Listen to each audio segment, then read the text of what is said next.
So let me pull up this article for you. And if you haven't seen this information, I feel like your jaw is going to hit the floor.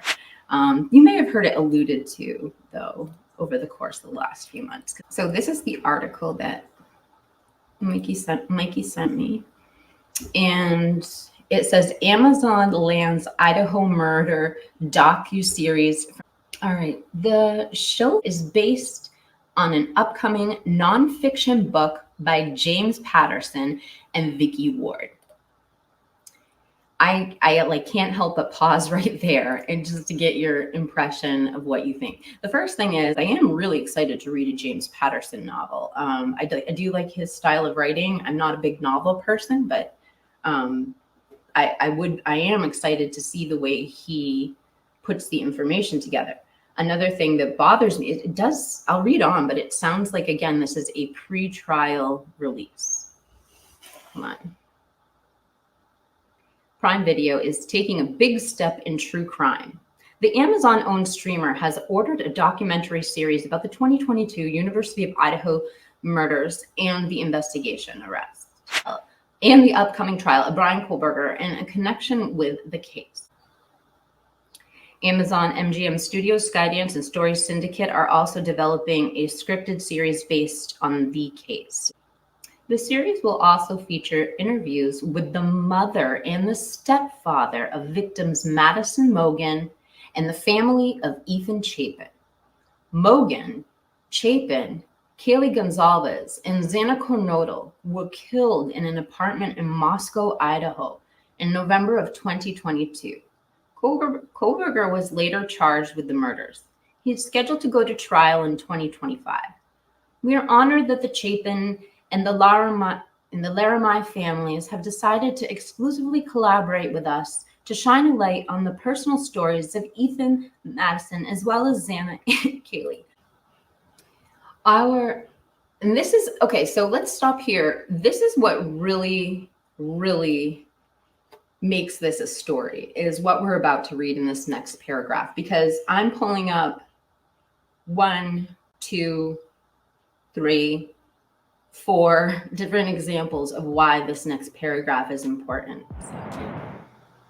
Welcome back to my channel. I just want to take a minute to talk to you about today's sponsor to this video, which is the New York-based jewelry company, Ana Luisa. So just to tell you a little bit more about not just the company and not just the product, but their mission. So when Ana Luisa asked me to be their sponsor, I chose this beautiful necklace and these beautiful earrings that to me resembled hydrangeas. So I come from the land of hydrangeas and ocean, and these were perfect for me. It's ceramic and gold jewelry. So I just want to take a minute to explain to you what's special and unique about this jewelry, other than its elegant and simplistic design.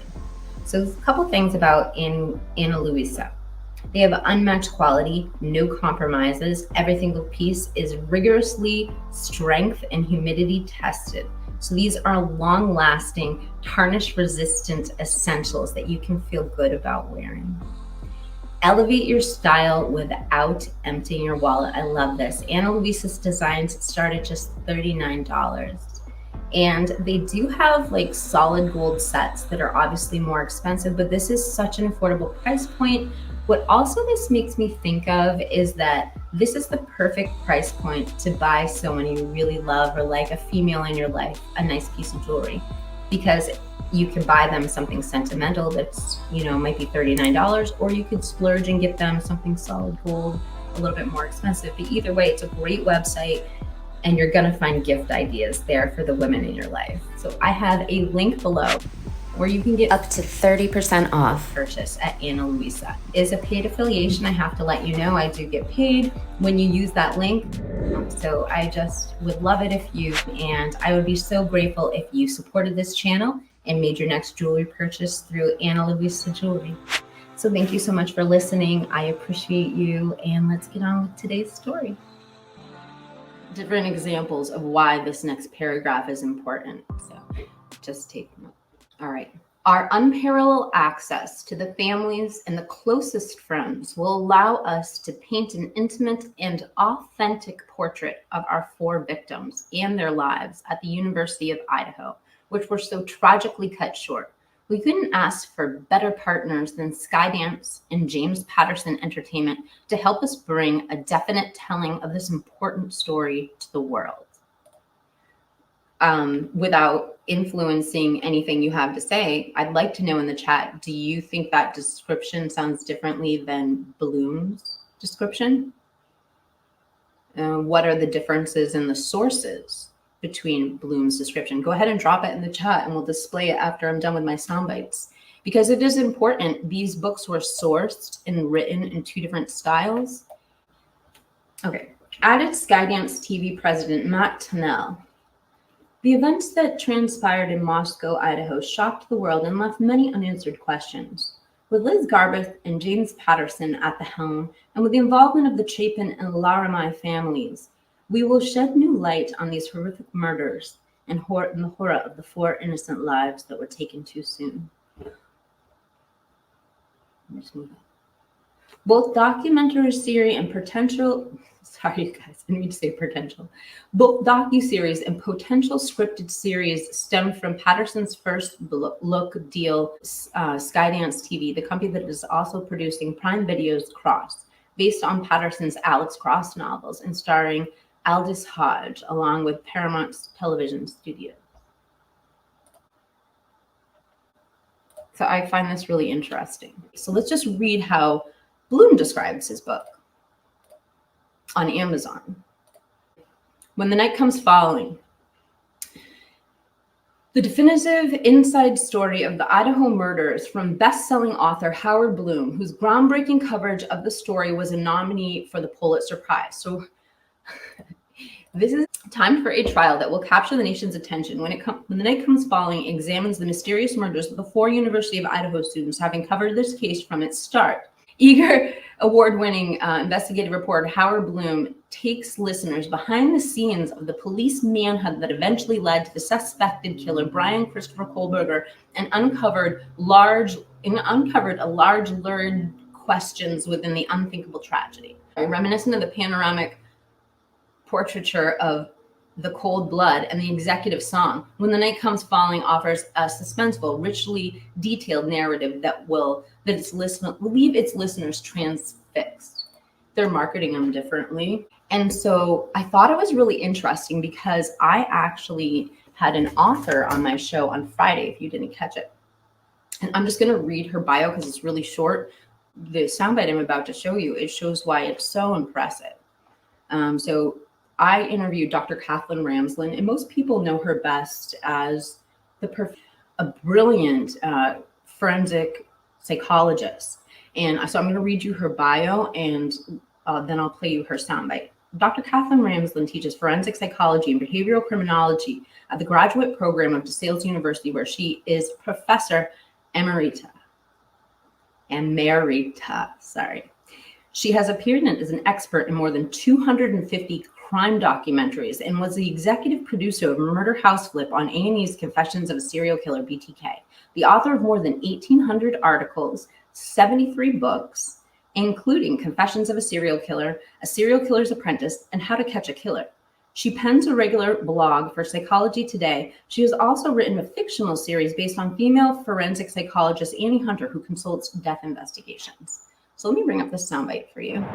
We have a little bit of time. I just wanted to add this question, if you don't mind, Dr. Ramsland.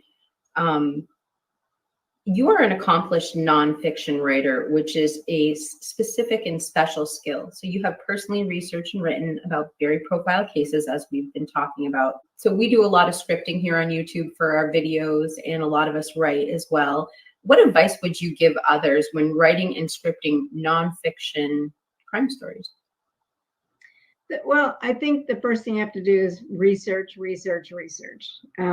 When I got involved with this co-author on the Henley piece, she was a prodigious researcher. She had been on production crews, and that's how I met her. She was on the production crew for the 4-part documentary we did on the Raider book, and she could get things. We'd figure out what we needed. We always wanted to ground it in documents, in facts. It's very easy to speculate, and unfortunately, the true crime arena is rife with speculative ideas about who did what, accusations, unfounded. People have lost sight of the need for evidence, and it's not just the amateur web sleuths. I see it in law enforcement too. They saw her being killed by this guy, not by Dennis Rader. But so what I'm trying to say here, when you hear how easy it is to make a case because you have a few of the facts that sound good, and you move forward and you think because it sounds good, it's right or it's true or it's accurate, and you lose the need for evidence. You think speculation somehow replaces evidence, and it doesn't. And yet we're seeing that over and over and over again in some of these cases, because everybody wants to jump in and solve the crime, or stake their claim on some given crime, and they know what happened, they know with certainty what happened, and they don't know. But it's become a problem. And so my advice is, whatever you think you know, make sure you understand that you may not have all the facts you need to make the case you're trying to make. There's a cognitive error, which has a terrible name, Wisiati, but it's what you see is all there is. I'm stopping there. And that just reminds us, when we're looking at this case, no matter how much these extremely skilled authors or journalists are at sourcing things, they will never be able to look at the case before it's presented to the public. If they did, in this case, it would be completely, probably a mistrial. So my advice is, whatever you think you know, make sure you understand that you may not have all the facts you need to make the case you're trying to make. There's a cognitive error, which has a terrible name, Wisiati, but it's what you see is all there is. In other words, you may have a collection of facts, like the Garber case that I just talked about.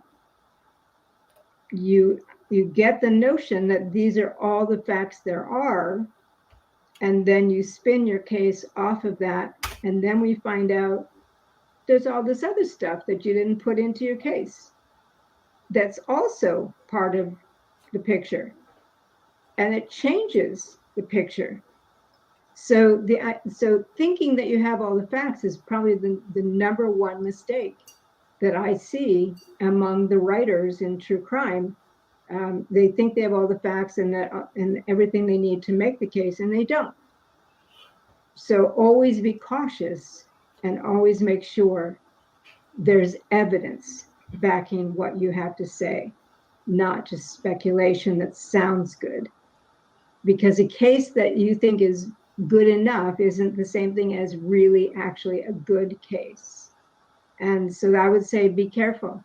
Research, run down leads, talk to people involved as much as they'll talk to you, and get a solid sense of what it is you're writing about. Don't be hasty. I think part of it is people want to rush to judgment. They want to get their podcast or their book or their article or whatever out there as fast as possible. And they make mistakes along the way. Okay, so we'll pause there. Just a cultural question, maybe best practices, that money seems to beat out everything. Oh, there is one more thing I had to add to this segment. I'm sorry. When I was talking about Howard Bloom and sources, and James Patterson talking about how he spoke with the Lemine and the Chapin families, And then you see this statement that the Gonzalez family literally just put out about Howard Bloom's book. It kind of differentiates what we're talking about in terms of books here. So I'm going to go to Discord. Let me read this to you. Let me minimize myself. Okay. From Steve Gonzalez to Andrew Myers. Hello, Andrew. Thank you for this opportunity. We have one primary question regarding Bloom's book. What evidence supports the theory that BK was focused on Maddie Mae? In our recent meeting with the prosecution team, they expressed difficulty in establishing direct connections between BK and the victims. If Bloom has stumbled across some substantial evidence, please get in touch with Thompson and share it promptly. We are collaborating with a digital forensics company to strengthen these connections. Meanwhile, the court's reliance on outdated gag order is proving ineffective, as seen with Bloom's book and the true crime communities shaping these new narratives and expectations. It is the prosecution's responsibility to represent the unembellished truth without any fictional elements. And their task becomes increasingly difficult with each passing day, I'm sure it's supposed to say. We no longer live in a world where media is centralized and on black and white televisions run by ABC networks. Today, people can access countless points of view from all over the world. Most of these content providers are not under the control of any courtroom. Let's hope Judge wakes up and starts being proactive in addressing this situation. Thank you for your time and efforts in this case, Steve Gonzalez. And it's a particularly important thing to read, since we all just listened to a world-class professor teach us that acronym WISCA. That's all I got for you today. We have 54 comments. Good gracious.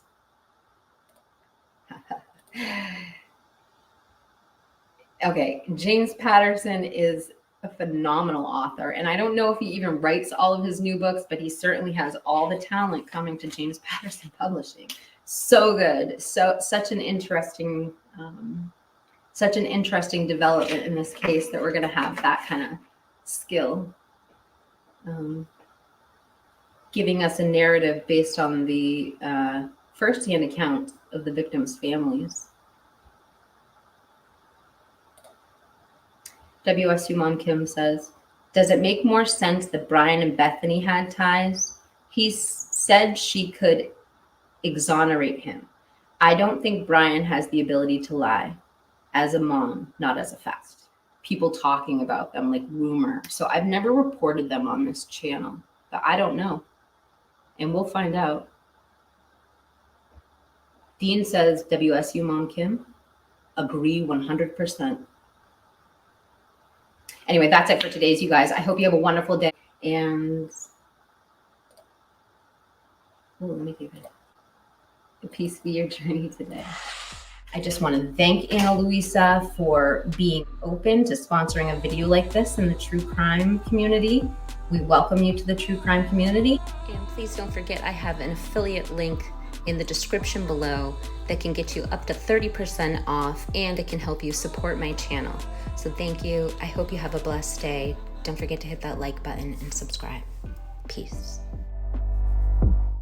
But most of all, thank you so much for watching.